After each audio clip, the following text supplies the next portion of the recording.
దేవుని పరిశుద్ధ నామమున మీకందరికీ శుభములు కలుగునుగాక. ఈ దిన వాక్యము యెషయా 43వ అధ్యాయము 1వ వచనంలో నుండి, నేను నిన్ను విమోచించి ఉన్నాను. మరి దేవుని యొక్క వాక్యంలో మనం చూస్తున్నప్పుడు ఈ యొక్క విమోచన మనకెంతో అక్కరగా ఉన్నది, అవసరతగా ఉన్నది. చాలామంది అనేకమైనటువంటి బంధకములలో బంధింపబడి ఉన్నారు. మరి కొంతమంది రోగాలనేటటువంటి బంధకాలలో, చెడు అలవాట్లనే బంధకాలలో, మరి మంత్రశక్తులతో, చీకటి శక్తులతో, భయములో, అప్పులలో, మరి అనేకమైనటువంటి ఇరుకులలో, మరి చెడు సహవాసాలతో, మరి అన్వాంటెడ్ రిలేషన్షిప్స్తో మరి మనుషులు ఏదో ఒక బంధకములో బంధింపబడి వారి యొక్క జీవితమును చాలా భయంకరంగా, సంతోషము లేకుండా, సమాధానము లేకుండా, మరి అభివృద్ధి లేకుండా కుటుంబాలను పాడు చేసుకుంటూ, పిల్లలను పాడు చేసుకుంటూ, జీవితాలను పాడు చేసుకుంటూ, ఎటువంటి ఎదుగుదల లేకుండా భయంకరమైన నిరాశతో, నిస్పృహతో, మరి చీకటిలో మరి త్రాగుడుకు బానిసలై ఆరోగ్యాలు పాడు చేసుకుంటూ హాస్పిటల్లో రోగాలతో పడి ఉండి మరి చాలా చిన్న వయసులో చనిపోతున్నటువంటి వారు కూడా ఉన్నారు.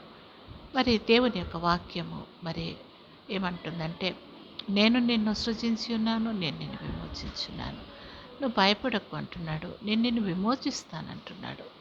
మరి దేవుడు మనను విమోచించగలిగినటువంటి శక్తి కలిగినటువంటి వాడు. ఆయన గొప్ప దేవుడు, బలవంతుడు. మన సమస్యలన్నిటిని కూడా ఆయన బాగు చేసేటటువంటి దేవుడు, సరిచేసేటటువంటి దేవుడు.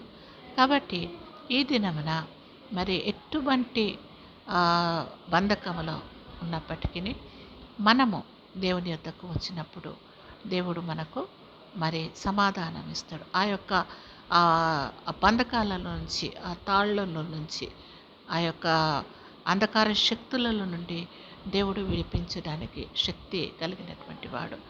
మన జీవితంలో కూడా మనం చూస్తూ ఉంటాము. కొన్ని పక్షులు కానీ, కొన్ని చేపలు కానీ, లేదా ఒక తాళ్ళు చుట్టుకున్నట్టు మనం చుట్టబడి ఉన్నప్పుడు ఒక సిజర్స్ తీసుకొని ఏ రీతిగా కట్ చేసేసి వాటన్నిటి నుండి మరి విడుదల ఎలా కలుగుతుందో, మనకున్నటువంటి యొక్క ప్రతి సమస్యలో నుండి కూడా దేవుడు మనను విమోచించడానికి శక్తి కలిగి ఉన్నాడు. మరి దేవుని నామమునే మనకు విమోచన, కానీ ఇంకొక నామం లేదు. ఎందుకంటే ఆయన రక్తము మన కొరకు కార్చి ఉన్నాడు.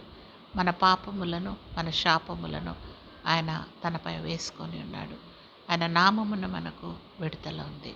ఎవరెవరైతే ఆయన దగ్గరకు వచ్చి ప్రార్థిస్తారో దేవుడు తప్పకుండా ఆ యొక్క చెడు తలంపుల నుండి, ఆ భయము నుండి, చింత నుండి, వేదన నుండి, ఎటువంటి బంధకంలో చిక్కుపడి ఉన్నప్పటికీ దేవుడు సమర్థుడు, సహాయం చేయగలడు. ప్రార్థన చేసుకుందాం. యేసయ్యా నీకు వందనాలు ప్రభా, ఈ యొక్క వాక్యంను బట్టి నీకు వందనాలు. మమ్మల్ని విమోచించు దేవుడుగా నీవు ఉన్నందుకు స్తోత్రము ప్రభా. నీ ఒక్కడివే మమ్మల్ని విమోచించగలవు ప్రభా.